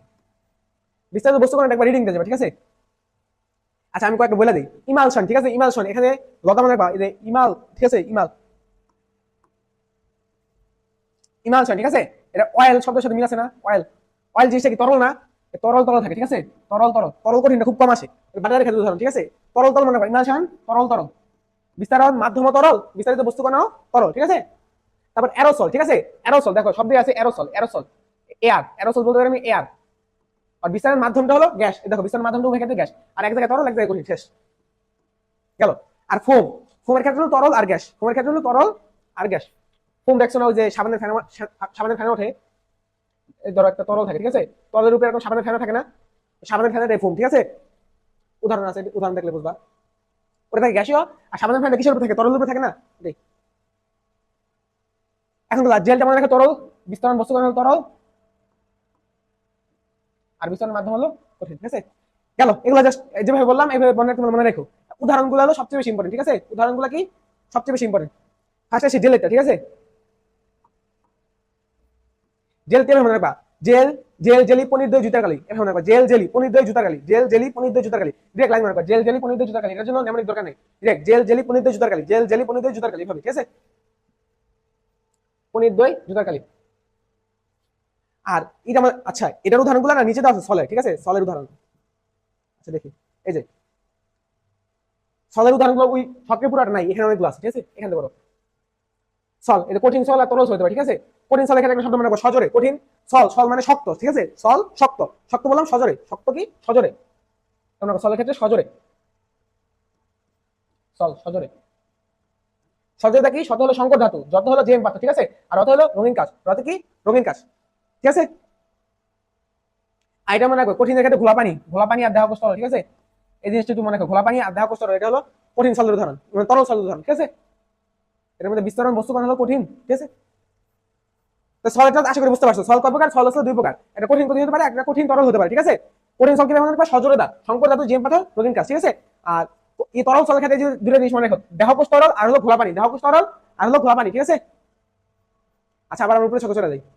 সলটা নিচে থেকে পড়ো, সলের উদাহরণগুলো বেশি দেওয়া আছে। ঠিক আছে, জেল গেল, সল গেল। ঠিক আছে, ইমালশন, দুধ, শ্যাম্পু, ক্রিম, এগুলো জাস্ট মনে রাখো। ঠিক আছে, আর ফোম তো বললাম কি, সাবানের ফেনা, এগুলা। আর এরোসল, এরোসল, এরোসল কি বলছি? এয়ার, এয়ার কোথায় দেখো বলে কি? ধোঁয়া, আশেপাশে ধোঁয়া কি? ওগুলো কি এয়ার না? তারপর আসো কুয়াশা, কুয়াশা কি? আকাশ ভাসে তো আশেপাশে কুয়াশা, দেখো না? ওগুলো কি এয়ারের মধ্যে পড়ে। তাহলে ধোঁয়া, বায়ুতে ভাসমান ধুলোকণা, দেখো বায়ু শব্দ আছে, ধোঁয়া, বায়ুতে ভাসমান ধুলোকণা, কুয়াশা, তারপর মেঘ, মেঘ আকাশে থাকে অনেকটা ইয়ের মতো, এয়ারের মতো। ঠিক আছে, এয়ারেই থাকে, এর মনে রাখবা। ঠিক আছে, তো আশা করি এই কলারের শ্রেণীটা বুঝতে পারছো। আর এভাবে মনে রাখবা যেভাবে বললাম। নেক্সট আসি আমরা, সেটা সাসপেনশন। ঠিক আছে, এই লাইনটা মনে রাখো, সাসপেনশন হলো কলারের একটি অস্থায়ী অবস্থা। আর সাসপেনশনের ক্ষেত্রে বস্তু কণাগুলো কত? ব্যাস কত? Greater than 500 nanometre. বলছিলাম তো 0.1 2 500, এটা হলো গ্রেটার দেন 0.500 ন্যানোমিটার, কণার বেশি গ্রেটার দেন 0.500 ন্যানোমিটার। ঠিক আছে, আর সাসপেনশনের তাৎপর্য। ঠিক আছে, মেডিকেল লোগো এটা। আচ্ছা যাই হোক, সাসপেনশনের তাৎপর্য এখানে একটা জিনিস মনে রাখবা, এটা অনেক ইম্পর্টেন্ট। দেখেন মেডিকেল আসছো, এটা একটা জিনিস মনে রাখবা, নেমনিক আবাস, আবাস, আবাস। আবাসে আতে হলো অন্ত্রের ইমেজিং। আবাসে কি? অন্ত্রের ইমেজিং। অন্ত্রের ইমেজিং এ বদ হলো বেরিয়াম সালফেট। বেরিয়াম সালফেট মিশ্রণ হলো একটি সাসপেনশন। অন্ত্রের ইমেজিং এ বেরিয়াম সালফেট মিশ্রণ হলো একটা সাসপেনশন। অন্ত্রের ইমেজিং এ বেরিয়াম সালফেট মিশ্রণ হলো একটা সাসপেনশন। ঠিক আছে, তারপরে ওষুধের গুণাগুণ, ওষুধের তিক্ত গুণ দূর করা সাসপেনশন মাধ্যমে। এই জিনিসটা দেখো, এই পয়েন্টটাও দেখো, এই পয়েন্ট ইম্পর্টেন্ট আছে। এই পুরো জিনিসটা করে রিডিং দিও। এর মধ্যে এটা 4 নাম্বারটা আর 2 নাম্বারটা বেশি ইম্পর্টেন্ট। ঠিক আছে, ওষুধ যেহেতু বলছে মেডিকেলের জন্য ইম্পর্টেন্ট। কোয়াগুলেশন এগুলো জাস্ট রিডিং দিও, একটা লাগবে না তো। আচ্ছা, এখন আসি কোয়াগুলেশন ক্ষমতা। ঠিক আছে, এটা থেকে দেখবেন অনুসন্ধানের প্রশ্ন আছে একটা। কোয়াগুলেশন ক্ষমতা কার বেশি? যেটা চার্জ বেশি, যেটার চার্জ বেশি সেটার কোয়াগুলেশন ক্ষমতাটা বেশি হবে। ঠিক আছে, এই দেখো এখানে আছে অ্যালুমিনিয়াম 3+। ঠিক আছে, কি আছে? অ্যালুমিনিয়াম 3+, আবার আছে বেরিয়াম 2+, আবার আছে সোডিয়াম প্লাস। চার্জ বেশি কোনটা? 3+, 3, তারপর 2, তারপর 1। এই জন্য দেখো এই যে ক্ষমতাটা কার বেশি? অ্যালুমিনিয়াম 3+ কলাইডের। ঠিক আছে, কোয়াগুলেশন ক্ষমতা, কোয়াগুলেশন ক্ষমতা অ্যালুমিনিয়াম 3+ এর বেশি, এরপর বেরিয়াম 2+, এরপর সোডিয়াম প্লাস। অর্থাৎ যেটা চার্জ বেশি, যেটা চার্জ বেশি ওটার কোয়াগুলেশন ক্ষমতাটা বেশি হবে। আচ্ছা, এখানে আর কিছু লাগবে না। আচ্ছা, দুধের ক্ষেত্রে যে বলছিলাম শতকরা সংযুক্ত। ঠিক আছে, পিটুইটারি গ্ল্যান্ড থেকে প্রোল্যাকটিন হরমোন, পিটুইটারি গ্ল্যান্ড থেকে প্রোল্যাকটিন হরমোন বের হয়। ওটা মানে মানে দুগ্ধ যে মেমারি গ্ল্যান্ডে আসে, এরপর থেকে দুধ মানে দুধ তৈরি করতে দুগ্ধ তৈরি করতে সাহায্য করে প্রোল্যাকটিন হরমোন। কোন হরমোনটা? Prolactin hormone. আর দুধের ক্ষেত্রে কয়েকটি ইম্পর্টেন্ট জিনিস আমি একসাথে লিখে দিয়েছি। ঠিক আছে, দুধের শতকরা সংযুক্তি, দুধের শতকরা সংযুক্তি, এর শতকরা।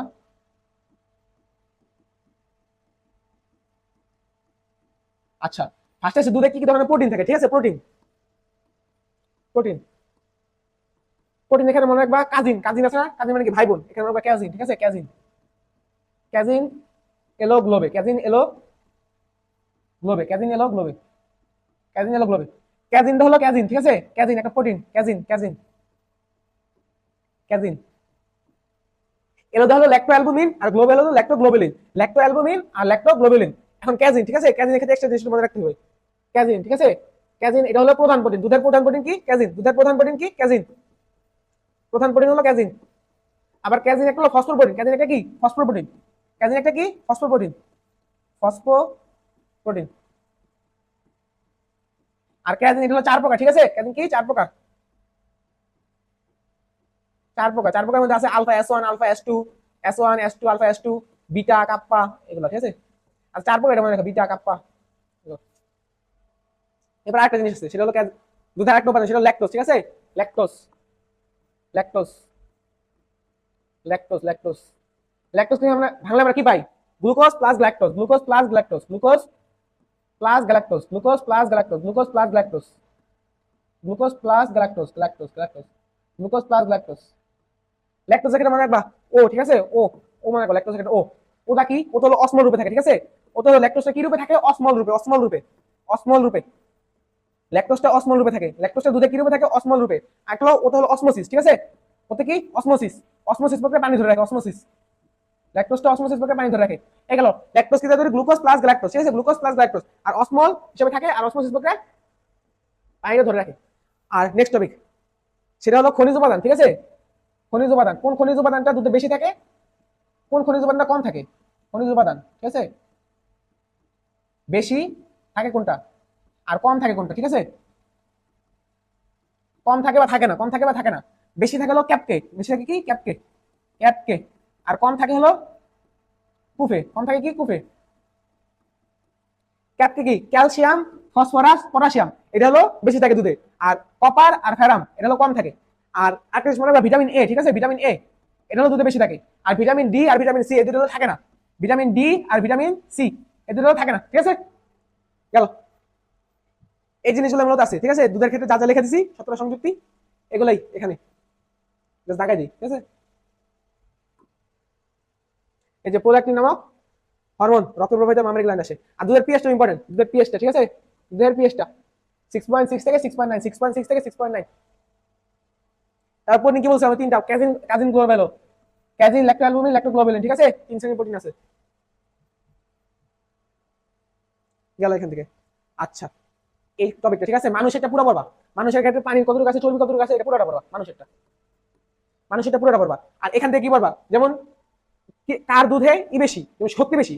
শক্তি তোমরা কথা শুনছো না? মহিষের মতো শক্তি ওর, মহিষের দুধে সবচেয়ে বেশি শক্তি, মহিষের দুধে সবচেয়ে বেশি শক্তি। আবার যদি বলে প্রোটিন কার বেশি, ঠিক আছে? এখানে দেখো শিপ, শিপের শেষে কি শব্দ আছে? পি।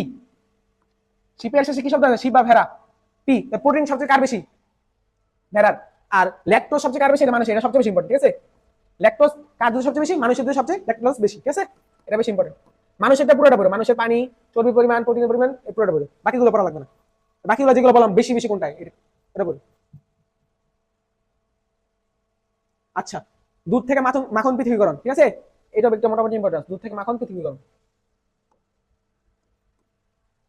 আচ্ছা, মাখনটাও নেক্সট পেজ আছে, ওখান থেকে মাখনটা নেক্সট পেজ আছে। আচ্ছা, মাখন ভিটামিন এর উৎকৃষ্ট উৎস, এই লাইনটা দেখতে পারো, এই লাইনটা দেখো, মাখন ভিটামিন এর উৎকৃষ্ট উৎস, ঠিক আছে? আচ্ছা, নিচে আসি। এই যে মাখনে কি কি থাকে, ঠিক আছে? মাখনে 80 to 82% চর্বি, দুগ্ধ চর্বি, 80 to 82% দুগ্ধ চর্বি। আর পানির পরিমাণটা ইম্পর্টেন্ট, ঠিক আছে? 16 to 17%, 16 থেকে 17% পানি থাকে, ঠিক আছে? এটা ভুল হয়ে গেছে, এই যে 16 থেকে 17% পানি থাকে। এখন মাখনে যদি 16 থেকে 17% এর বেশি পানি থাকে, ঠিক আছে? এখন ওই পানিটা আমাদের দূর করতে হয়। কি প্রক্রিয়া দূর করে? দুটো প্রক্রিয়া দূর করে। এর মধ্যে একটা ঘোরাঘুরি অপশনটা বারবার দেয়, সেটা হলো চাপ প্রয়োগ করে, চাপ প্রয়োগ করে দলাকরণ, ঠিক আছে? এই যে মাখন থেকে পানি মুক্তকরণ, মাখন থেকে পানি মুক্তকরণ, এটা দুটো পদ্ধতিতে করা হয়, দুটো পদ্ধতিতে করা হয়।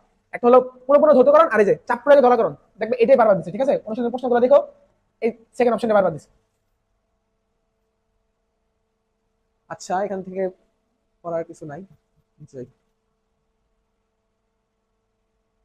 এটা জাস্ট দেখতে পারো, মানে বাটার, মাখন বা বাটার ও ঘি তৈরি প্রক্রিয়া। প্রথমে মন্থন, মন্থন শেষ হলো 120 ডিগ্রি সেলসিয়াস তাপ দেওয়া হয়, ঠিক আছে? এগুলো লাগবে না, নেক্সট আসে আমরা। দুধের পিএইচ, ঠিক আছে? দুধের পিএইচ হলো 6.6 থেকে 6.9, এই যেটা আমাদের শোনা ছিল। পিএইচ 6.5 যদি কম হয়, তাহলে অল্প পরিমাণে সোডিয়াম বাইকার্বনেট অথবা সোডিয়াম কার্বনেট দ্রবণ যোগ করা হয়। সোডিয়াম বাইকার্বনেট অথবা সোডিয়াম কার্বনেট আমাদের সঙ্গে দুটো অপশন দিয়ে দিছিল, সোডিয়াম বাইকার্বনেট দিয়ে দিছিল, সোডিয়াম কার্বনেট দিয়ে দিছিল। এটা কবি স্যার সোডিয়াম কার্বনেটে দাও, ঠিক আছে? সোডিয়াম বাইকার্বনেট বলো, সোডিয়াম কার্বনেটটা বেশি দিন। আচ্ছা, অনুশীলনী তো সোডিয়াম কার্বনেটে, ঠিক আছে? বাইকার্বনেট না। আচ্ছা, এবার আসি পাস্তুরায়ন, ঠিক আছে? এটা দুটো পদ্ধতি করা, পাস্তুরায়ন দুটো পদ্ধতি করা হয়, হোল্ডার প্রেস পদ্ধতি আর high temperature short time process. High temperature short time process আর একটা হোল্ডার প্রেস পদ্ধতি, ঠিক আছে? এখানে জাস্ট নামগুলো বলে রাখো, হেডলাইনগুলো লাগবে না তো। আচ্ছা, টয়লেট্রিজ, ঠিক আছে, টয়লেট্রিজ, এখান থেকে একটা লাইন মনে রাখবা, টয়লেটে টুথপেস্ট শেষ, টয়লেটে টুথপেস্ট শেষ, মানে টয়লেট হলো টয়লেট্রিজ, ঠিক আছে, টয়লেট হলো কি টয়লেট্রিজ, টয়লেট্রিজে কি কি উপাদান আছে, একটা টুথপেস্ট, শ্যাম্পু, সাবান, টয়লেট্রিজের উপাদানগুলো কি কি, টুথপেস্ট, শ্যাম্পু, সাবান, এগুলো, ঠিক আছে, এগুলো কিছু লাগবে না। আর পানিকে সার্বিক দ্রাবক বলা হয়, এগুলো জানো, এগুলো লাগবে না। লাইক ডিজলভস লাইক, আচ্ছা নেক্সট আসি, টয়লেট্রিজ ও পারফিউমারি। আচ্ছা, ত্বক মূলত ত্বকের একটু পড়ো না, ত্বক মূলত তিনটা অংশ দিয়ে তৈরি, একটা বহিত্বক, মধ্যত্বক, আর একটা হলো অন্তক, বহিত্বক, মধ্যত্বক, আর একটা হলো অন্তত্বক। এখন বহিত্বকের যে 5টা স্টেজ আছে, ঠিক আছে, এটা একটু পড়ো, stratum corneum, stratum lucidum, stratum granulosum, spinosum, basal, ঠিক আছে, 5টা পড়ো। আচ্ছা, এবার আছে ক্রিম আর লোশন, ঠিক আছে, ক্রিম আর লোশন আসো, ক্রিম আর লোশন, ঠিক আছে, এই জিনিসটা লিখি, ক্রিম আর লোশন, ক্রিম আর লোশন, ক্রিম আর লোশন, ঠিক আছে, ক্রিম আর লোশন, ক্রিম আর লোশন, ঠিক আছে, একটা হলো ওয়াটার ইন অয়েল ইমালশন, আর একটা হলো অয়েল ইন ওয়াটার ইমালশন। এখন কোনটা কি, এটা কিভাবে রাখবো, এই ল এর সাথে কি শব্দ মিল আছে বল দেখি, অয়েল না, অয়েল না, ল এর সাথে কি শব্দ মিল আছে, অয়েল, ঠিক আছে, এই দেখো অয়েল এর সাথে অয়েল আছে, অয়েল, তো এটা হবে oil in water, oil in water emulsion, ঠিক আছে, আর এটা হবে ওয়াটার ইন অয়েল, এটা হবে ওয়াটার ইন অয়েল, এটা হবে water in oil, water in oil, আর এটা হবে অয়েল ইন ওয়াটার, ঠিক আছে, এটা হবে অয়েল ইন ওয়াটার, এভাবে মনে রাখবা, অয়েল ইন ওয়াটার ইমালশন আর ওয়াটার ইন অয়েল ইমালশন। যে লোশন, লোশন হলো অয়েল ইন ওয়াটার ইমালশন, ঠিক আছে, লোশন এলে হলো লোশন, অয়েলের এলে। আরেকটা জিনিস, ঠিক আছে, ভ্যানিশিং ক্রিম, এটা শেষে ক্রিম শব্দ থাকলে এটা ক্রিম না, এটা হলো একটা লোশন, ভ্যানিশিং ক্রিম বা স্নো, এটা হলো একটা লোশন। আর ভ্যানিশিং ক্রিম কি থেকে প্রস্তুত করা হয়, স্টিয়ারিক অ্যাসিড থেকে, ঠিক আছে, এটা একটা মনে রাখো, ভ্যানিশিং অ্যাসিড, ভ্যানিশিং ক্রিম এটা স্টিয়ারিক অ্যাসিড থেকে তৈরি করা হয়, আর vanishing acid, sorry, vanishing cream এটা কি একটা লোশন, ভ্যানিশিং ক্রিম এটা কি একটা লোশন, তাহলে কি emulsion, oil in water emulsion, ঠিক আছে। আচ্ছা, এগুলো কিছু লাগবে। আচ্ছা, গোলাপ জল, গোলাপ জলের কি আছে, ঠিক আছে, সুগন্ধের কারণটা কি, গোলাপ জলের সুগন্ধের কারণটা কি, ফিনাইল অ্যালকোহল আর জারানিয়ল, ফিনাইল অ্যালকোহল আর হলো জারানিয়ল, এটা হলো গোলাপ জলের সুগন্ধের কারণ, ঠিক আছে। নেক্সট আসি আমরা। আচ্ছা, হেয়ার অয়েল, ডাবুর আমলা হেয়ার অয়েল আর হার্বাল হেয়ার অয়েল, ডাবুর আমলা হেয়ার অয়েল আর হার্বাল হেয়ার অয়েল। এখন হার্বাল হেয়ার অয়েল এটা 3টা ভাগে ভাগ আছে, ঠিক আছে। আচ্ছা, এটা নিচে আছে, এই যেখানে আছে হার্বাল হেয়ার অয়েল, ঠিক আছে, এটা হলো 3 প্রকার, এটা মনে রাখবা, বাতাস, বাতাস, একটা বাদাম তেল, একটা তিল তেল, ঠিক আছে, আর একটা হলো সূর্যমুখী তেল, বাদাম তিল আর সূর্যমুখী, বাদাম তিল আর সূর্যমুখী, বাদাম তিল আর সূর্যমুখী, ঠিক আছে। এই অলিক অ্যাসিড, ইমালসিফাইড এর উপর, ইমালসিফাইড ইম্পর্টেন্স, ঠিক আছে, ইমালসিফাইডটা একটু কইরো, এখান থেকে এগুলো দেখা লাগবে না। আচ্ছা, ট্যালকম, ট্যালকম এটা মূল উপাদান হলো ট্যালক, ট্যালকমের মূল উপাদান কি, ট্যালক, ট্যালক, ট্যালকমের মূল উপাদান হলো ট্যালক, ট্যালকমের মূল উপাদান হলো ট্যালক। আর এটা সংখ্যাটি দেখো কোথায়, এই যে 3 ম্যাগনেসিয়াম অক্সাইড, 4 সিলিকন ডাইঅক্সাইড আর পানি, এই ট্যালক, ট 3, প্রথম শব্দ, প্রথম এটা সংখ্যাটা গেল 3, কারণ এখানে 3 4 একটু ঘুরাই যায়, প্রথমে 4 দিয়ে পরেরটা 3 দিয়ে, ঠিক আছে, তো প্রথম শব্দটা কি হবে, 3 ম্যাগনেসিয়াম অক্সাইড, এটা দেখা যায়। আচ্ছা, এখন ট্যালকের কাজগুলো, ঠিক আছে, ট্যালকম পাউডার এগুলোর কাজ, মানে কোনটা কি কাজ করে। ট্যালক মনে রাখবে, টাল খেয়ে পড়ে গেছে, টাল খেয়ে পড়ে গেছে, তার মানে কি, ট্যালক হলো পিচ্ছিল কার্বন পদার্থ হবে, ট্যালক কি পিচ্ছিল কার্বন পদার্থ হবে। এরপর আসি ম্যাগনেসিয়াম স্টিয়ারেট, স্টিয়ারেট স, ঠিক আছে, স্টিয়ারেটের স, এটা হলো র্যাশ, ঠিক আছে, র্যাশ, র্যাশ প্রতিরোধক হিসেবে।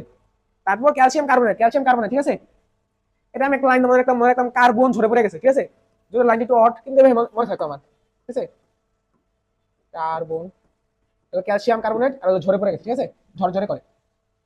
আর মেনথল এটা হলো সুগন্ধি বস্তুর প্রসারণ, ঠিক আছে। নেক্সট আসি আমরা। আচ্ছা, ওইগুলাই ট্যালক, তারপর স্টিয়ারাইড, ওইগুলাই, এখান থেকে একটা যেটা বেশি আছে সেটা হলো বোরিক অ্যাসিড, ঠিক আছে, বোরিক অ্যাসিড পাউডার নেক্সট আছে, এটা মনে রাখবা, বিডি, ঠিক আছে, এটা মনে রাখবা, বিডি, বিতে হলো বোরিক অ্যাসিড পাউডার, আর দিতে হলো ডাইপারেজ দূর করে, দিতে হলো ডাইপারেজ দূর করে, ঠিক আছে। আর ভ্যানিশিং ক্রিম প্রস্তুতি, ভ্যানিশিং ক্রিম কি থেকে প্রস্তুত করে বলছিলাম, স্টিয়ারিক অ্যাসিড, স্টিয়ারিক অ্যাসিড থেকে ভ্যানিশিং ক্রিম তৈরি করা হয়, ঠিক আছে, নিচে আছে, ঠিক আছে, এই যে স্টিয়ারিক অ্যাসিড থেকে ভ্যানিশিং ক্রিম প্রস্তুত করা হয়, ঠিক আছে, এই লাইনটা পড়বা শুধু, আর কিছু বলা লাগবে না এখান থেকে। নেক্সট আছে। আচ্ছা, কোল্ড ক্রিম, ঠিক আছে, ক্রিম কি বলছিলাম, ওয়াটার ইন অয়েল ইমালশন, ঠিক আছে, ওয়াটার ইন অয়েল ইমালশন। আর কোল্ড ক্রিম এটা হলো শীতকালে ব্যবহৃত, কোল্ড ক্রিম কখন ব্যবহৃত হয়, শীতকালে, কোল্ড শব্দ আছে, ঠিক আছে। আর ভ্যানিশিং ক্রিম ওটা কখন ব্যবহৃত হয়, ওটা ব্যবহৃত হয় গ্রীষ্মকালে, ঠিক আছে। আর এইগুলো দেখো, এই মিনারেল অয়েল এটা লুব্রিকেটিং এজেন্ট হিসেবে, ঠিক আছে, মানে কোনটা কি কাজে ব্যবহৃত হয়। তারপর হোয়াইট বি ওয়াক্স এটা গাঢ় এজেন্টকারী, তারপর বোরাক্স এটা হলো অ্যান্টিসেপটিক হিসেবে, ঠিক আছে, এগুলো জাস্ট দেখো। এরপর যেটা যে ভ্যানিশিং ক্রিম আর কোল্ড ক্রিমের ইদাও আছে। ভ্যানিশিং ক্রিম কি বলছিলাম, এটা একটা আসলে লোশন, ঠিক আছে, ক্রিম শব্দটা থাকলে এটা একটা লোশন। আর লোশন কি, অয়েল ইন ওয়াটার, লতে হলো অয়েল, ঠিক আছে, লোশন না, ভ্যানিশিং ক্রিম কি একটা লোশন, আর এটা oil in water emulsion, oil in water emulsion, oil in water. আর তাহলে কোল্ড ক্রিম কি হবে, ওয়াটার ইন অয়েল। আর ভ্যানিশিং ক্রিম এটা হলো গ্রীষ্মকালে ব্যবহৃত হয়, ভ্যানিশিং ক্রিম কখন ব্যবহৃত হয়, গ্রীষ্মকালে। আর কোল্ড ক্রিম কখন ব্যবহৃত হয়, এটা হলো শীতকালে, যেহেতু কোল্ড শব্দ আছে, ঠিক আছে, শীতকালে ব্যবহৃত হয়। এই ইমালশনের প্রকৃতি কি বলতো, অয়েল ইন ওয়াটার আর ওয়াটার ইন অয়েল ইমালশন, এই যে ও ডাব্লিউ ডাব্লিউ। নেক্সট আসি আমরা, এই ওই লাইনগুলো, এটা গ্রীষ্মকালে ব্যবহৃত হয় আর এটা শীতকালে শুষ্ক আবহাওয়া, ঠিক আছে। আর লিপস্টিক, লিপস্টিকের ক্ষেত্রে এই লাইনটা মনে রাখবো শুধু, লিপস্টিকের মূল উপাদান হলো মোম ও তৈল। লিপস্টিকের মূল উপাদান কি, মোম ও তৈল, শুধু এই লাইনটা, এখান থেকে আর কিছু লাগবে না। এখান থেকে একটু দেখতে পারো, যেহেতু মেডিকেল আসছে, অ্যালকোহল উপাদানের নাম, কোন অ্যালকোহলটা ব্যবহার করা হয়, ইথানল, গ্লিসারল, এগুলো হলো ময়েশ্চারাইজার হিসেবে ব্যবহার করা হয়। ইথানল, গ্লিসারল এগুলো গ্লিসারল ময়েশ্চারাইজার হিসেবে ব্যবহার করা হয়। ময়েশ্চারাইজিং এজেন্ট ইম্পর্টেন্ট, ঠিক আছে। আফটার শেভ, ঠিক আছে, আফটার শেভের থেকেও ময়েশ্চারাইজিং এজেন্টটা ইম্পর্টেন্ট, ঠিক আছে। ময়েশ্চারাইজিং এজেন্ট, আফটার শেভের ময়েশ্চারাইজিং এজেন্ট হলো গ্লিসারিন, আফটার শেভের ময়েশ্চারাইজিং এজেন্ট কি, গ্লিসারিন। মনে রাখবা, এমএএফ এভাবে মনে রাখবা। আফটার শেভ, আফটার শেভের ক্ষেত্রে তিনটা জিনিস, এমএএফ, একটা হলো ময়েশ্চারাইজিং এজেন্ট, একটা হলো অ্যান্টিসেপটিক, আর একটা হলো ফ্র্যাগনেন্স বা সুগন্ধ বস্তু, ঠিক আছে। অ্যান্টিসেপটিক এখানে একটা ন আছে, ঠিক আছে, এটা হলো ডিনেচার অ্যালকোহল, ঠিক আছে। আর ময়েশ্চারাইজিং বললাম তো কি, গ্লিসারিন। আর সুগন্ধ বস্তুর সাথে হলো মানে স্যান্ডালাইট, স্যান্ডালউড তেল। আর এক্সট্রা মনে করো লবঙ্গ, দারুচিনি, এগুলো দেয় না, এটাই মেন, ঠিক আছে, এটা বেশি মনে রাখো। আর এগুলো একবার দেখো, লবঙ্গ, দারুচিনি, কমলা লেবুর খোসা, ঠিক আছে। আচ্ছা নেক্সট আসি, মেহেদি নিষ্কাশন, ঠিক আছে। মেহেদিরও প্রধান উপাদান ইম্পর্টেন্ট, মেহেদির প্রধান উপাদান সেটা হলো লাসন, ঠিক আছে। লেখো কোথা থেকে, একটু হেনাগুলের পাতা থেকে তৈরি করা হয়। আর মেহেদির প্রধান উপাদানটা হলো লাসন, প্রধান উপাদানটা কি, অম্লধর্মী লাসন, ঠিক আছে। এই লাইনটা বল, মেহেদির প্রধান উপাদানটা হলো অম্লধর্মী লাসন। কেমিক্যাল নেমটা পড়ো, 2 হাইড্রক্সি 1,4 ন্যাপথাকুইনন, 2 হাইড্রক্সি 1,4 ন্যাপথাকুইনন, ঠিক আছে। আর পিএইচটা দেখো, মেহেদির পিএইচ, পিএইচ এর মান কত, 5.5 হলে এটা কার্যকারিতা বৃদ্ধি পায়, ঠিক আছে। এখানে আর কিছু লাগবে না। গ্লাস ক্লিনার আর টয়লেট ক্লিনার, ঠিক আছে। গ্লাস ক্লিনার কি ব্যবহৃত হয়, টয়লেট ক্লিনার কি ব্যবহৃত হয়। গ্লাস ক্লিনার ক্ষেত্রে হলো অ্যামোনিয়াম হাইড্রোক্সাইড ব্যবহৃত, ঠিক আছে। আর টয়লেট ক্লিনার ক্ষেত্রে হলো সোডিয়াম হাইড্রোক্সাইড ব্যবহৃত, ঠিক আছে। এদের জিনিস মনে রাখো, গ্লাস ক্লিনার, টয়লেট ক্লিনার ক্ষেত্রে কি ব্যবহৃত হয়। আর সারফেক্টেন্ট কি হিসেবে কি ব্যবহৃত, এটা একটু দেখো, ঠিক আছে। সোডিয়াম লরাইল সালফেট, ঠিক আছে, এটা হলো সারফেক্টেন্ট হিসেবে ব্যবহৃত, সোডিয়াম লরাইল সালফেট এটা সারফেক্টেন্ট হিসেবে ব্যবহৃত হয়, ঠিক আছে।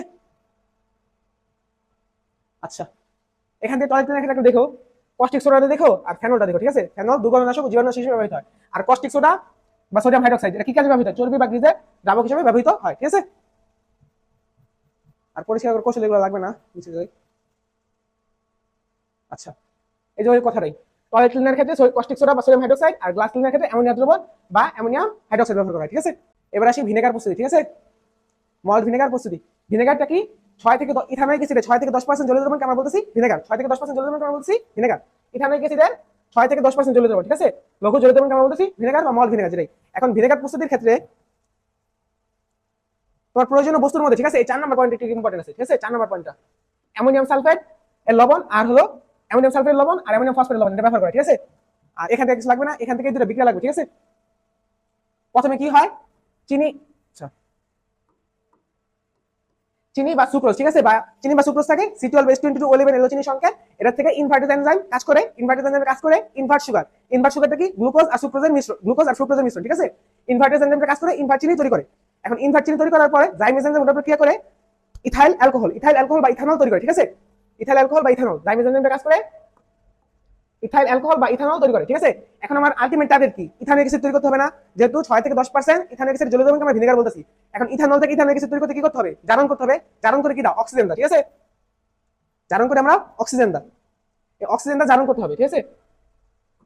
অক্সিজেনটা জারণ করতে হবে, জারণ করা আমরা অ্যাসিডিক অ্যাসিড পাবো, ঠিক আছে। এর মধ্যে একটা প্রভাব লাগে, সেটা হলো অ্যাসিডোব্যাক্টর ব্যাকটেরিয়া, ঠিক আছে। অ্যাসিডোব্যাক্টর ব্যাকটেরিয়া বা মাইক্রোডার্মা ব্যাকটেরিয়া, এদের একটা ব্যাকটেরিয়া লাগে, অ্যাসিডোব্যাক্টর বা মাইক্রোডার্মা অ্যাসিডিক ব্যাকটেরিয়া, ঠিক আছে। অ্যাসিডোব্যাক্টর বা মাইক্রোডার্মা অ্যাসিডিক ব্যাকটেরিয়া। 6 থেকে 10 ইথানোয়িক অ্যাসিড ও কথাটাই, অ্যাসিডিক অ্যাসিডের 6 থেকে 10% জলীয় দ্রবণকে ভিনেগার বলে। এখন ভিনেগারের যে পিএইচ, গড় পিএইচ, ঠিক আছে। অ্যাসিডিক অ্যাসিড কি বা ইথানোয়িক অ্যাসিড বলি আমরা, ইথানোয়িক অ্যাসিড, ইথানোয়িক অ্যাসিড, ইথ মানে কি 2 না, মিথ মানে 1, ইথ মানে 2, তাহলে এটা হলো 2.5 এর কাছাকাছি মনে রাখো, ঠিক আছে। পিএইচ 2.5 এর কাছাকাছি মানে গড় পিএইচটা। আর ভিনেগার কিভাবে খাদ্যবস্তুকে সংরক্ষণ করে, ভিনেগার কি থাকে, ইথানোয়িক অ্যাসিড, ইথানোয়িক অ্যাসিডটা বিয়োজিত হইয়া H+ তৈরি করে, ঠিক আছে। ইথানোয়িক অ্যাসিডটা বিয়োজিত হইয়া H+ তৈরি করে। এই H+টা ব্যাকটেরিয়ার সাথে ক্রিয়া করে ওই ব্যাকটেরিয়াকে মেরে ফেলে, ঠিক আছে? অথবা ব্যাকটেরিয়া যে এনজাইমটা নিঃসৃত করে, ঠিক আছে? ব্যাকটেরিয়া যে এনজাইমটা নিঃসৃত করে, এনজাইমে কি থাকে? নাইট্রোজেন থাকে না? নাইট্রোজেনের সাথে সন্নিবেশ সমযোজী বন্ধন তৈরি করে, নাইট্রোজেনের সাথে সন্নিবেশ সমযোজী বন্ধন তৈরি করে। এর মাধ্যমে ভিনেগারটা খাদ্যবস্তুকে পচন রোধ রক্ষা করে, ঠিক আছে? আচ্ছা, এই কথাগুলো আছে। আর ভিনেগার হলো পিকলিং বা আচার তৈরি ক্ষেত্রে ব্যবহার করা হয়। পিকলিং বা আচার তৈরিতে ভিনেগার গুরুত্ব সবচেয়ে বেশি, ঠিক আছে? নেক্সট আসি। এখান থেকে বেশি কিছু দেখা লাগবে না, ঠিক আছে? স্টার দেওয়াগুলো একটু দেখো। জাইমিয়াস কোথা থেকে পাওয়া যায়? ইস্ট থেকে। তারপর মল্টেস কোথা থেকে পাওয়া যায়? আর আর মেন এগুলো মোটামুটি পড়ছে, যেমন টিপসিন, এগুলো অগ্নাশয় থেকে পাওয়া যায়, বায়োলজিতে পড়ছে। তারপর পেপসিন, এগুলো পাকস্থলী পরিপাক থেকে পাওয়া যায়। সবগুলো পড়ার দরকার নেই, এগুলো মনে থাকবে না, ঠিক আছে?